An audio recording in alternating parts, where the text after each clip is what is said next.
Hi guys, नमस्कार. मी तुमची मालवणी मुलगी. आज आपण बनवत आहोत या काजूंची भाजी. हे आपल्या कोकणातले काजू आहेत, बघून घ्या.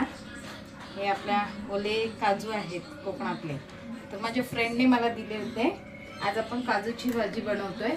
त्याच्यासाठी आज आपण एक कांदा घेतला होता, एक टोमॅटो, कढीपत्ता आणि हे आपण खोबऱ्याचं वाटण बनवलंय. आपण फोडणी दिलेली आहे, वाटण केलेलं आहे.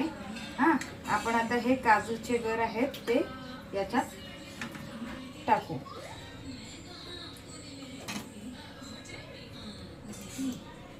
ही आपल्या काजूची भाजी फार कोकणामध्ये खूप प्रसिद्ध आहे. खाण्यासाठी लोक मे महिन्यात आपल्या गावी जातात. ही आपली आता काजूची भाजी झालेली आहे, बघून घ्या. हे बघा, हे आपले काजू शिजलेले आहेत छानपैकी. आता आपण याच्यावर थोडीशी कोथिंबीर टाकूया आणि मस्तपैकी आपली काजूची भाजी झालेली आहे. इकडे टाकू. आता या सर्वांनी खायला काजूची भाजी. Bye bye. माझ्या रेसिपीला सबस्क्राईब करा, लाईक करा.